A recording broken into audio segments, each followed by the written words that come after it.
तो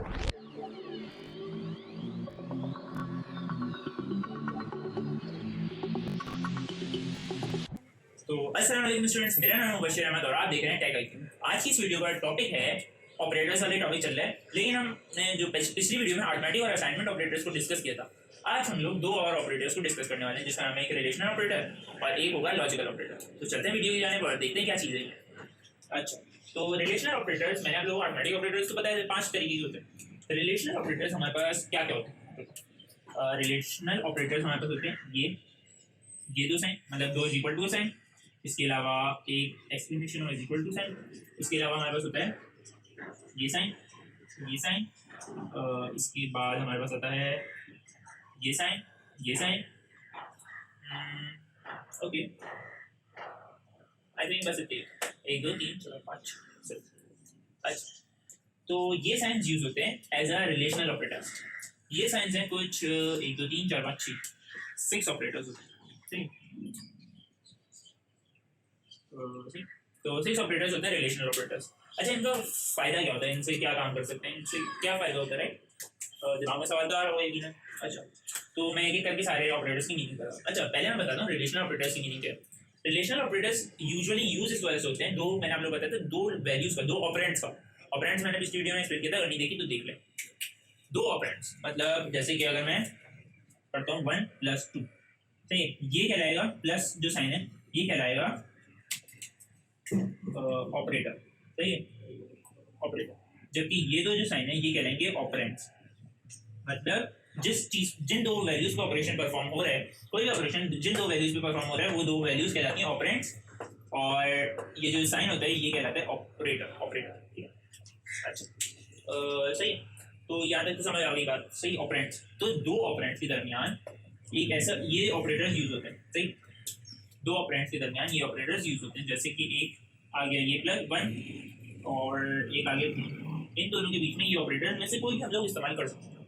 तो ये ऑपरेटर्स करेंगे क्या, इन दोनों की वैल्यूज को कंपेयर करेंगे, मतलब एक दूसरे से कंपेयर करेंगे कि एक तो 1 है एक 3 है, कुछ ना कुछ डिफरेंस है ना दोनों में, एक 1 है एक 3 है, डिफरेंस है, यकीनन डिफरेंस है। और अगर नहीं भी होता डिफरेंस, 1 1 होता, एक जगह 1 होता एक जगह 1 होता, तो भी ये कंपेयर करते हैं दोनों को कि क्या सेम है या क्या चीज़ है इसमें। तो होता कुछ है कि पहले बात करते हैं हम लोग एक एक करके दोनों, अब सारे ऑपरेटर्स को एक्सप्लेन करता हूँ, ठीक है। सबसे पहले आते हैं double is equal to operator, मतलब 2 इज इक्वल टू साइन लगता है। अच्छा, इसका क्या मतलब होता है, ठीक है, तो बताता हूँ मैं इसका क्या होता है। इक्वल टू ये बताता है, मतलब ये चेक करेगा ये ऑपरेटर अगर मैं इन दोनों के बीच में लगाऊंगा, मतलब अगर मैंने इन दोनों के बीच में ये ऑपरेटर लगा दिया, सही है, तो ये चेक करेगा इन दोनों ऑपरेटर्स, इन दोनों वैल्यूज को चेक करेगा कि ये वैल्यू सेम है कि नहीं है। मतलब इसने ये चेकिंग करता है कि दोनों वैल्यूज को कंपेयर करके देखेगा कि दोनों वैल्यू सेम है कि नहीं है। आप बताओ 1 और 3 इक्वल है, नहीं है, यकीनन इक्वल नहीं है। तो ये रिजल्ट क्या देगा, ये हमें ऑपरेशन का रिजल्ट देगा फॉल्स। मैंने आप लोग बताया दो चीज़ होती हैं किसी भी कंप्यूटर प्रोग्रामिंग में, दो चीज़ होती है, एक होती है ट्रू या होगी फॉल्स, सही है। फॉल्स का मतलब होता है 0, ट्रू का मतलब होता है 1, सही। तो 0 इसने प्रिंट किया, मतलब फॉल्स प्रिंट किया। फॉल्स का मतलब ये है कि ये दोनों वैल्यूज इक्वल नहीं है। इसने यही देखना था, इस ऑपरेटर को यही काम था, इस ऑपरेटर का काम ये था कि चेक करता है कि दो वैल्यूज सेम है कि नहीं। अगर मैं इसकी जगह यूँ लिख देता 2 2 और फिर बीच में 2 इज इक्वल टू साइन लगा देता, ठीक है, तो क्या अब बताओ क्या देता है, ये ट्रू देता, सही है, ये देता है ट्रू। क्यों देता है ट्रू, क्योंकि दोनों वैल्यूज इक्वल हैं, आप सही है। अगर मैं इधर 1 3 की जगह यहाँ 1 लगा देता, तो ये क्या ऑपरेशन, ये क्या देता मुझे आंसर, ट्रू देता। क्यों, क्योंकि दोनों वैल्यूज सेम है। तो इसका काम यही है कि इसने चेक करना है कि दोनों वैल्यूज सेम है कि नहीं है। अगर सेम नहीं होंगी तो ये फॉल्स दे देगा, अगर सेम होंगी तो ये ट्रू देगा, ठीक है। अच्छा, अब आते हैं दूसरे ऑपरेटर की तरफ, यानी कि एक एक्सक्लेमेशन और फिर इज इक्वल टू। इसका मतलब क्या होगा, ठीक है, बताता हूँ इसका मतलब क्या होगा अब। अच्छा, अब यहाँ पे 2 इक्वल टू की जगह एक आ गया एक्सक्लेमेशन मार्क। एक्सक्लेमेशन मार्क का अगर इंग्लिश में मीनिंग हम लोग देखें तो इसका मतलब होता है वार्निंग, है। एक्सक्लेमेशन मार्क का मतलब होता है वार्निंग, तो इसका मतलब होगा नॉट इक्वल टू, मतलब ये अपोजिट कर देगा ना अपनी चीज को। ये 2 अगर इक्वल टू के साइन थे तो ये चेक करता है कि इक्वल है कि नहीं है। अब ये अगर एक्सक्लेमेशन मार्क इक्वल टू आ गया तो इसका मतलब अब ये चेक करेगा कि ये दोनों इक्वल तो नहीं है। अगर ये इक्वल नहीं होंगे तो ट्रू दे देगा, अगर इक्वल होंगे तो फॉल्स देगा। मिसाल के तौर पे अगर मैं दो वैल्यूज देता हूँ 1 और 1, सही, 1 और 1 लेते हैं, सही, वापस यही वाली वैल्यू देते हैं, सही, और इसके बीच में अब मैं साइन लगाया ये वाला नॉट इक्वल टू का साइन, सही। तो अब ये चेक करेगा कि ये दोनों वैल्यूज इक्वल नहीं होनी चाहिए। मतलब अब ये दोनों वैल्यूज को इक्वल नहीं होना चाहिए। अब क्या आप बताओ, अपने लिहाज से बताओ आंसर क्या आना चाहिए। अगर यहाँ पे दो इक्वल टू के साइन होते हैं तो यहाँ आंसर आता है ट्रू, क्योंकि इक्वल है दोनों वैल्यूज, सही है। लेकिन अब यहाँ पे इसका अपोजिट साइन है, यानी कि नॉट इक्वल टू, मतलब ये अब चेक करेगा कि इक्वल नहीं होने चाहिए। तो ये दोनों तो इक्वल है, 1 और 1 इक्वल है, तो अब यहाँ पे रिजल्ट देगा फॉल्स, सही है। अच्छा, अगर मैं यहाँ पे 1 की जगह 2 रख देता हूँ, सही है, फिर क्या रिजल्ट देता है, फिर ये रिजल्ट देता ट्रू। क्यों? क्योंकि अब ये इक्वल नहीं है, मतलब इसका काम है, इस ऑपरेटर का काम है कि ये चेक करें कि इक्वल नहीं होनी चाहिए दोनों वैल्यूज इक्वल नहीं होंगी। दोनों वैल्यूज को कंपेयर करके देखेगा ये, कोई बड़ी होनी चाहिए कोई छोटी होनी चाहिए, ऐसी वैल्यूज होनी चाहिए, सेम नहीं होनी चाहिए वैल्यूज, ठीक है, या तो बड़ी हो या तो छोटी हो, सेम नहीं हो बिल्कुल। तो ये इससे बड़ी है या छोटी है, कुछ भी है, लेकिन सेम नहीं है ना, तो फिर सही है, यहाँ पे सही है। तो ये नॉट इक्वल टू यही चेक करेगा कि इक्वल तो नहीं है ये वैल्यूज, क्योंकि इक्वल टू चेक कर रहा था कि इक्वल होनी चाहिए ये वैल्यूज, ठीक है। नॉट इक्वल टू कहता है कि नहीं इक्वल नहीं होनी चाहिए वैल्यूज, ठीक है। अच्छा, अब आते हैं तीसरा ऑपरेटर की तरफ। तीसरा ऑपरेटर है ग्रेटर देन, वो लेस देन इक्वल टू, ठीक है, लेस देन इक्वल टू का साइन, ठीक है। एक है लेस देन का साइन और एक है इक्वल टू का साइन। बताता हूँ क्या चीज़ है। तो ये चेक करेगा, इसका काम है चेक करना लेस देन इक्वल टू, ठीक है। अब बात करते हैं हम लोग इसी वैल्यू की, इसी को देखते हैं जो 1 और 2 को। अच्छा, अगर मैं अब इन दोनों वैल्यूज के बीच में ये लेस देन इक्वल टू का साइन लगा दूँ तो अब क्या दिखाएगा आंसर। मतलब लेस देन इक्वल टू का साइन कहना चाह रहा है कि 1 जो है 2 से कम होना चाहिए, लेस होना चाहिए या बराबर होना चाहिए दोनों। लेस देन इक्वल टू का साइन ये कहता है कि या तो कम हो या बराबर हो, ये वाली साइड या तो कम हो या बराबर हो।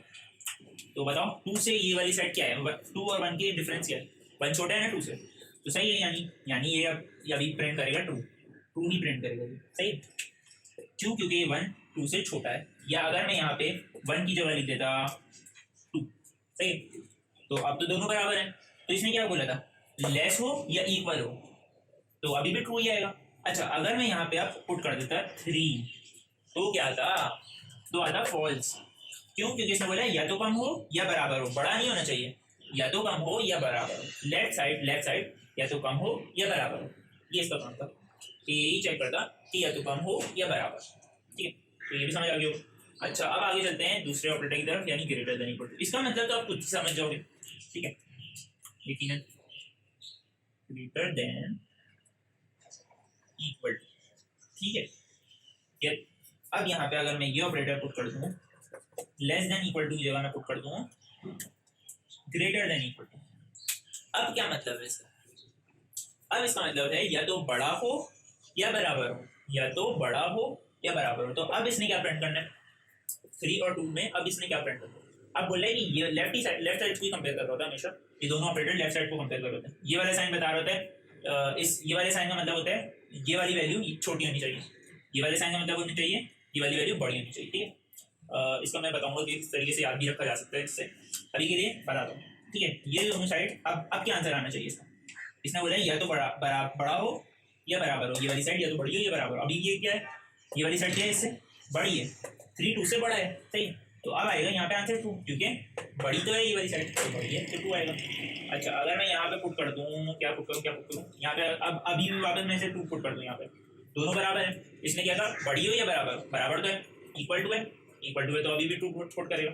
लेकिन अब अगर मैं यहाँ पे पुट कर देता 1, तो क्या कहता, तो बोलता फॉल्स है। क्यों? क्योंकि इसने कहा बड़ी होनी चाहिए ये वाली साइड, बड़ी है 1 2 से बड़ा है नहीं है, तो फॉल्स है, फॉल्स चीज़ है, 1 2 से बड़ा नहीं है, तो ये फॉल्स होगा। तो यहाँ पे एक और चीज़ हो गई हमारी क्लियर। फिर अब आते हैं ये वाले साइन, एक आता है लेस देन, एक आता है ग्रेटर देन, ठीक है। दोनों को एक साथ एक्सप्लेन कर देता हूँ, लेस देन ग्रेटर।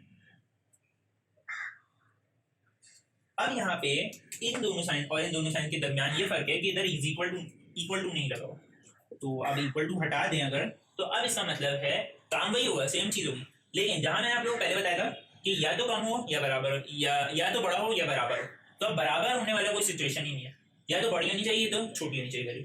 तो अब यहाँ पे अगर मैं जो पहले मैंने किया हुआ था, यहाँ पे रखा हुआ था 3 और यहाँ पे रखा हुआ था 2, राइट। तो अब ये 3 वैल्यू बड़ी है 2 से, बड़ी है 3 वैल्यू 2 से बड़ी है, हाँ बड़ी है ना, तो आएगा 2। लेकिन अगर मैं यहाँ पे रख देता, अब मैं यहाँ पे अगर रख दूँ 2, तो अब क्या आंसर आएगा, अब आएगा फॉल्स आएगा। पहले आ रहा था ट्रू ही आ रहा था, क्यों? क्योंकि पहले था कि या तो बड़ी हो या बराबर हो। अब यहाँ पे बराबर वाला कोई सीन ही नहीं है, यहाँ बोल रहे हैं सिर्फ बड़ी होनी चाहिए, बराबर नहीं होनी चाहिए। तो ये तो बराबर है, बराबर है तो क्या आएगा? फॉल्स आएगा। पहले आ रहा था ट्रू, तो यहाँ आएगा फॉल्स, क्यों? क्योंकि बराबर है, बराबर से कोई नहीं है, बोला यार बड़ी होनी चाहिए वैल्यू, बराबर का कोई चक्कर नहीं है। ठीक है, तो ये इन 6 ऑपरेटर्स का यही काम है। ठीक है, एक देखता है इक्वल है कि नहीं है, एक देखता है इक्वल नहीं है, सही। इसके अलावा एक देखता है वो छोटी है या बराबर है, एक देखता है बड़ी है या बराबर है, एक देखता है छोटी है बराबर नहीं, और एक देखता है बड़ी है। ठीक है, अच्छा अब इसे याद कैसे रखें? ये साइन में मुझे बचपन में बहुत कन्फ्यूजन होती थी कि ये साइन याद रखने में। ठीक है, मैथ्स में तो मुझे मैं अब तरकीब सोची कि किस तरीके से इसे याद रखा जाए।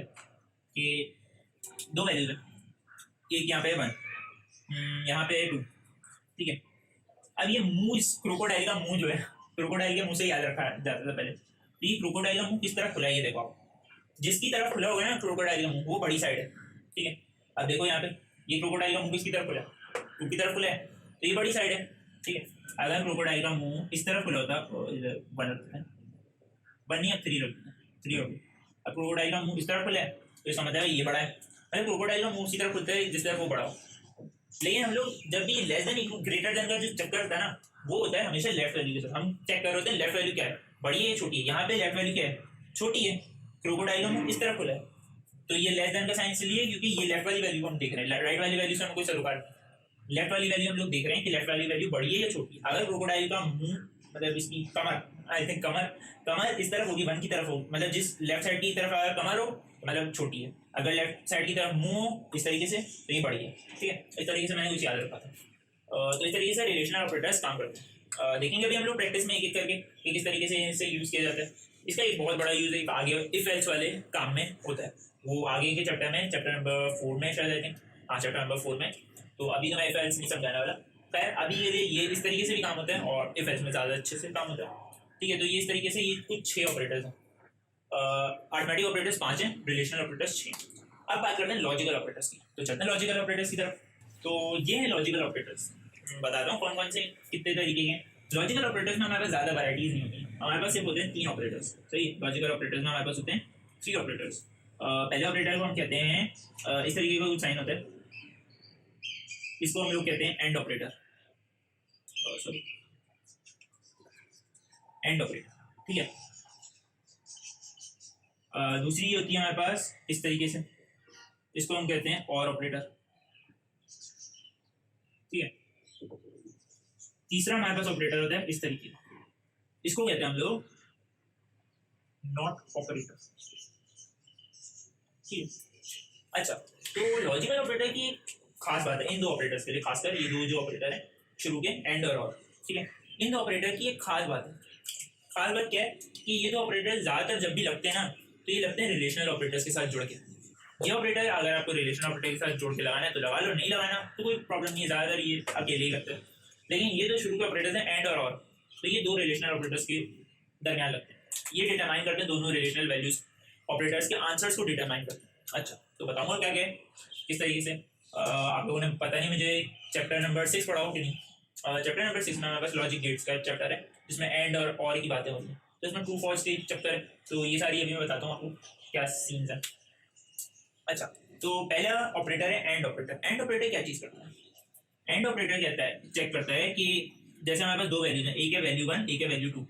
ठीक है, और अगर इन दोनों के बीच में लगा हुआ है एंड ऑपरेटर या फिर ये वाले साइन, ठीक है, प्रोग्रामिंग में ये वाले साइन लगेंगे, तो ये वाले साइन अगर इन दोनों के बीच में लगे तो इसका मतलब ये है कि इन दोनों को ट्रू होना पड़ेगा, मतलब 1 को भी ट्रू होना पड़ेगा, 1 के आंसर को भी ट्रू होना पड़ेगा। मतलब मैं आपको बताया ना रिलेशनल ऑपरेटर होंगे, अभी मैं आपको वैल्यू बता रहा हूँ, मतलब 1 की वैल्यू भी ट्रू होनी चाहिए, 2 की वैल्यू भी ट्रू होनी चाहिए, सभी आंसर ये देगा ट्रू में।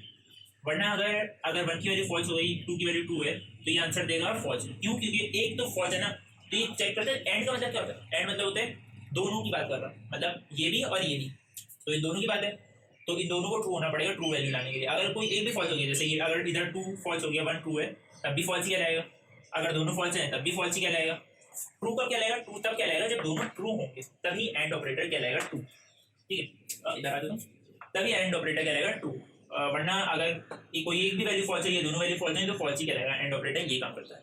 ठीक है, ये इसका काम है। ठीक है, एंड ऑपरेटर बताऊंगा, अभी बताता हूँ बल्कि अभी ये किस तरीके से काम कर रहा है।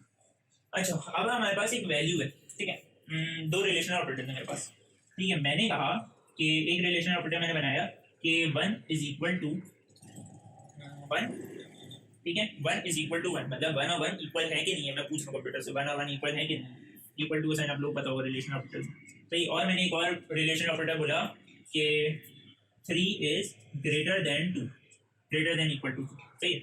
ये दो मैंने टर्म्स लगाई, सही। अब अगर मैं इन दोनों के बीच में ये एंड ऑपरेटर लगा देता हूँ, सही, तो ये चेक करेगा इसका आंसर ट्रू आ रहा है नहीं, इसका आएगा क्या आएगा, इसका आंसर इक्वल टू है कि नहीं है, तो इसका आंसर आएगा ट्रू, यकीनन आएगा इसका आंसर ट्रू, सही है, ट्रू। अच्छा अगर ऑपरेट इसका आंसर क्या आएगा, 3 is greater than equal to 2, क्या आएगा आंसर, इसका भी आंसर ट्रू आएगा। तो अब इस एंड ऑपरेटर जो है ये चेक करेगा दोनों का आंसर ट्रू है, अगर ट्रू है तो ये भी आंसर दे देगा ट्रू, एंड ऑपरेटर दे देगा ट्रू, सही। अगर इधर मैं कोई गड़बड़ की खिचड़ी पका दूँ, सही, मैं बोलता हूँ कि 2 इज इक्वल टू 1 और एंड मतलब and operator 3 is greater than equal to 2, ये वैल्यू तो वही रही, यानी ये तो ट्रू ही रहा। यहाँ पे मैंने खिचड़ी पकाई, मैंने कहा ये इक्वल टू है कि नहीं, तो अब यकीनन ये इक्वल नहीं है, तो रिलेशन ऑपरेटर कहेगा यहाँ पे फॉल्स है। तो अब एंड ऑपरेटर देगा यहाँ तो ट्रू है, एंड ऑपरेटर कहेगा सही यहाँ ट्रू है, यहाँ देगा यहाँ तो फॉल्स है, तो एंड ऑपरेटर आंसर देगा फॉल्स में, क्यों, क्योंकि एक वैल्यू तो फॉल्स है ना। तो इस तरीके से काम करता है एंड ऑपरेटर। अब बात करते हैं और ऑपरेटर की, और ऑपरेटर किस तरीके से काम करता है ये भी देखते हैं। चलो फिर से हमारे पास दो वैल्यूज हैं, सही, एक है 1 एक है 2। अब मैं यहाँ पे एंड ऑपरेटर की जगह लगा रहा हूँ और ऑपरेटर, यानी कि और ऑपरेटर, ठीक है। ये मैं वैल्यू लगा रहा हूँ, देख सकते हैं और ऑपरेटर का साइन इस तरीके से, ये मैं अब लगा रहा हूँ। अब क्या आंसर आएगा देखते हैं, यहाँ पे ट्रू है, यहाँ पे भी ट्रू है, क्या आंसर दे रहा है और ऑपरेटर। और का मतलब क्या होता है, या तो ये या तो ये, दोनों में से कोई भी चलेगा। और का मतलब होता है चॉइस, आप लोगों पेपर में होता है, क्वेश्चन पेपर में आप लोगों को और करके दिया होता है, इसका मतलब क्या होता है इन दोनों में से कोई एक कर लो, चॉइस है आपके पास, तो इधर भी ट्रू ट्रू ट्रू दोनों ट्रू है, तो क्या आएगा आंसर, यहाँ तो ट्रू ही आएगा। अच्छा यहाँ पे फॉल्स है, यहाँ पे ट्रू है, अब क्या आएगा। और का मतलब मैंने अभी बताया चॉइस होगी, कोई एक ट्रू होना चाहिए यार, दोनों ट्रू दोनों भी हो चलेगा, कोई एक भी ट्रू होना चाहिए, तो इधर ट्रू जो ट्रू है तो ये आंसर दे देगा ट्रू, क्यों, क्योंकि कोई एक ट्रू है, ट्रू है। अगर मैं यहाँ लगाऊँ ट्रू, यहाँ लगाऊँ फॉल्स, तो क्या आएगा, कोई एक ट्रू है तो ट्रू ही आंसर आएगा। अच्छा अब अगर मैं यहाँ दोनों जगह फॉल्स लगा दूँ, दोनों फॉल्स है, तो बोलेगा कोई एक तो करना था यहाँ, तो अभी फॉल्स ही दे देगा, क्यों, क्योंकि हमने कहा और ऑपरेटर का मतलब है कोई एक चीज़ ट्रू होनी चाहिए ट्रू बनाने के लिए, आंसर तभी ट्रू मिलेगा आपको, कोई एक चीज़ ट्रू होगी तो ये आंसर ट्रू मिलेगा। यहाँ तो दोनों फॉल्स हैं तो फॉल्स ही आंसर मिलेगा, ट्रू मिल ही नहीं सकते, कोई एक चीज़ होनी चाहिए थी। तो और ऑपरेटर इस तरीके से काम करता है। एंड ऑपरेटर में क्या होता था कि एंड ऑपरेटर में दोनों ट्रू होने चाहिए अगर आपको आंसर ट्रू चाहिए तो। आ जाओ यहाँ पे एग्जाम्पल में देखते हैं। अच्छा यहाँ पे एंड ऑपरेटर लगा था, मैं ज़रा इसको मिटा के यहाँ पे अब लगा रहा हूँ और ऑपरेटर, ठीक है, और ऑपरेटर, ठीक है। यहाँ पे आंसर ट्रू ही आएगा, वैसे ही रहेगा क्योंकि दोनों ही ट्रू हैं, तो और अच्छी बात है। मतलब चॉइस में क्या होता है, कोई एक क्वेश्चन करना है, मतलब दो क्वेश्चन में से चॉइस है और का और लिखा है दोनों क्वेश्चन के बीच में, कोई एक तो क्वेश्चन लाजमी करना है, एक नहीं करो तो चलेगा, लेकिन अगर दोनों कर दो तो बहुत अच्छी बात है, सही, तो ट्रू है, क्या दोनों करने नहीं है, लेकिन तो इस तरीके से। तो अगर मैं यहाँ पे अगर एंड इधर भी हटा के एंड लगा के यहाँ मैं वापस लगा दूँ और का साइन लगा दूँ, तो अब क्या आंसर आएगा, एंड तो हमें दे रहा था फॉल्स, अब देखो यहाँ पे एक तो ट्रू है ना, कोई एक ट्रू है, तो अब और भी हमें कहेगा कि सही है, कोई एक ट्रू है ना, तो चलो मैं ट्रू देगा, तो ये आंसर दे देगा ट्रू, कोई एक ट्रू है, मतलब ये वाली वैल्यू, ये तो स्टेटमेंट सच्ची है, ये रिलेशनल ऑपरेटर सच है, ये रिलेशनल ऑपरेटर झूठ है, तो इसने वैल्यू दे दी। इस तरीके से काम करते हैं दोनों लॉजिक ऑपरेटर्स, एंड और ऑपरेटर। अच्छा बात करते हैं नॉट ऑपरेटर की। नॉट ऑपरेटर छोटा सा, अच्छा नॉट ऑपरेटर वैसे ज़्यादा यूज़ भी नहीं करा जाता, पता नहीं, डोंट नो, लेकिन इतना ज़्यादा यूज़ नहीं होता नॉट ऑपरेटर। बता दूँ कि किस तरीके से काम करता है नॉट ऑपरेटर, सही। अब यहाँ पे लगा हुआ है नॉट ऑपरेटर, यहाँ पे एंड भी नहीं लगा, यहाँ पे और भी नहीं लगा, अब यहाँ पे लगा हुआ है सिर्फ नॉट ऑपरेटर, नॉट का साइन है एक्सक्लेमेशन मार्क, ये लगा हुआ है एक्सक्लेमेशन मार्क, तो नॉट का साइन तो ये है, तो यहाँ लगा हुआ है नॉट ऑपरेटर। अच्छा ये काम किस तरीके से करेगा, काम कुछ इस तरीके से करेगा कि यहाँ पे अगर ट्रू होगा तो नॉट ऑपरेटर एक ही वेरिएबल के साथ काम करता है, दो वेरिएबल की उसे जरूरत नहीं है नॉट ऑपरेटर। ये भी मुझे एक्सप्लेन करना पड़ेगा, करते हैं नेक्स्ट वीडियो में करता हूँ उससे एक्सप्लेन मैं उस टॉपिक को, लेकिन अभी मैं यहाँ पे एक चीज़ बता रहा हूँ कि अगर यहाँ पे लिखा हुआ 2 1 की वैल्यू एक चीज़ के साथ काम करता है नॉट ऑपरेटर, दो चीज़ों के साथ काम करता है। एंड ऑपरेटर और ऑपरेटर किस तरीके से काम करते थे, ये दोनों ऑपरेटर दो वैल्यूज लेते थे, दो वैल्यूज के बीच में कंपैरिजन वो देखते थे, दोनों ट्रू हैं या दोनों फॉल्स होनी चाहिए, तो इस तरीके से सीन करते थे। लेकिन नॉट ऑपरेटर इस तरीका नहीं, अच्छा बच्चे नहीं, बुरा बच्चे। अच्छा नॉट ऑपरेटर क्या करेगा कि अगर वैल्यू का आंसर आ रहा है ट्रू तो वैल्यू का आंसर कर देगा फॉल्स, अगर वैल्यू का आंसर आ रहा है फॉल्स तो कर देगा ट्रू, मतलब उल्टा कर देगा काम को। बता दो एक्सक्लेमेशन मार्क का मतलब तो आप लोगों को पता चल गया होगा रिलेशनल ऑपरेटर से कि नॉट होता है, क्योंकि मैंने आप लोगों को ये एग्जाम्पल दी थी, ये तो इक्वल टू का साइन था, और ये था नॉट का साइन, ये एक्सक्लेमेशन कहलाता है नॉट का साइन, नॉट इक्वल, ये इस तरीके से इसकी एब्रिविएशन बनती है, सही है। तो इस तरीके से ये काम करता है, ठीक है, तो इस तरीके से ही काम करता है, ठीक है। तो देखते हैं क्या किस तरीके से होता है। अगर मैं लिख दूँ कि 1 = 1, सही, तो इसका आंसर क्या देता है, रिलेशनल ऑपरेटर, रिलेशनल ऑपरेटर इसका आंसर देता है ट्रू, है ना। लेकिन अगर मैं इसके साथ लगा दूँ नॉट ऑपरेटर, तो अब इसका मतलब इन्वर्स हो गया, इसका मैं रिलेशनल ऑपरेटर तो इसका आंसर ट्रू दे रहा था, लेकिन ये लॉजिकल ऑपरेटर इसका आंसर उलट कर देगा और इसका आंसर कर देगा फॉल्स, उलट कर देगा इसका आंसर, सही है। इसका मतलब ये है कि ये जो आंसर आ रहा है इस वैल्यू से जो आंसर आ रहा है उसे पलटा दो, सही। मतलब मैं कहना चाह रहा हूँ कि यहाँ पे नॉट का साइन का मतलब ये है कि 1 अगर फर्स्ट लो 1 = 2 कर दो, सही, 1 = 2, तो इसका आंसर क्या देता है, रिलेशनल ऑपरेटर क्या आंसर देता है इसका आंसर देता है फॉल्स, यकीनन फॉल्स देता। लेकिन यहाँ मैंने साथ लगा दिया नॉट का साइन, तो नॉट का साइन काम करेगा, इसके आंसर को कर देगा उलट और इसका आंसर आ जाएगा ट्रू, है ये फॉल्स, लेकिन नॉट ऑपरेटर इसका आंसर उल्टा आ रहा है तो इसका आंसर आ जाएगा ट्रू।